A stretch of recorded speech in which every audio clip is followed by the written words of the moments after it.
this video, we will be looking at some of the key anatomy of the mediastinum and the external heart.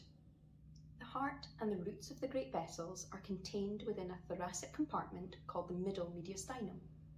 The middle mediastinum is a subdivision of the inferior mediastinum and is bounded superiorly by the sternal angle at T4-5, also known as the angle of Louis. It's bounded inferiorly by the diaphragm.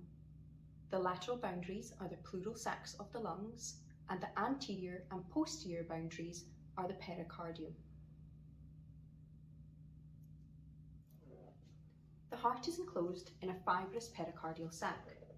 With the lungs removed, we can see this highlighted in the model here.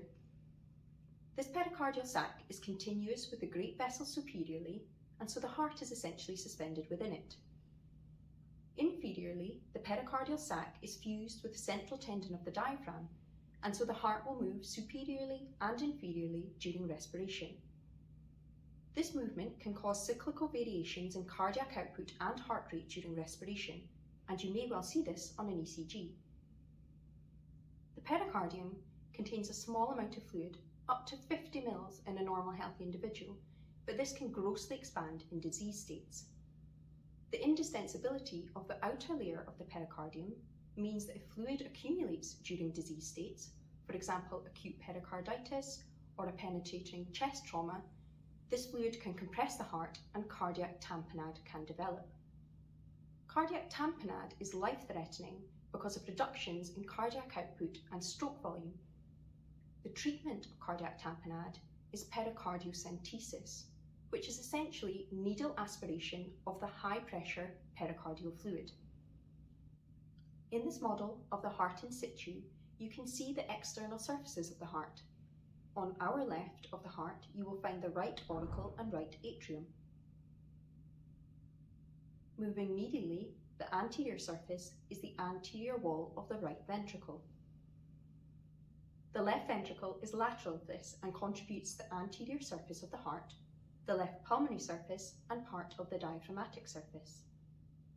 The left ventricle also forms the apex of the heart and is what you feel when you palpate the apex beat on the precordium during a cardiovascular examination. With the position of the ribs highlighted, we can see where the apex beat can be felt. In the left fifth intercostal space in the mid-clavicular line. If the apex beat is not palpable, this could indicate enlargement of the heart, known as cardiomegaly. A more forceful apex beat may indicate left ventricular hypertrophy. The left atrium and auricle can be seen superior to the left ventricle, but the majority of this chamber lies posteriorly and forms the base of the heart. Now moving to the external anatomy, you can get a better appreciation of the chambers and the great vessels as they enter and leave the heart. The inferior and superior vena cava enter the right atrium and return venous return from the upper and lower body. In simple terms, the superior vena cava returns blood from the level above the heart, and the inferior vena cava returns blood from the level below the heart. The aorta emerges from the left ventricle and supplies oxygenated blood to the entire systemic circulation. The pulmonary trunk emerges from the right ventricle and supplies deoxygenated blood to the pulmonary circulation for reoxygenation. The pulmonary veins, which enter the left atrium at the base of the heart, return oxygenated blood from the lungs to the heart for onward supply to the left ventricle and eventually the systemic circulation. Now some of you may be wondering why the pulmonary veins carry oxygenated blood back to the left atrium, when you probably think that veins carry deoxygenated blood and arteries carry oxygenated blood. This is a little too simplistic, and a more accurate way to think of this is that arteries carry blood away from the heart, whilst veins carry blood towards the heart.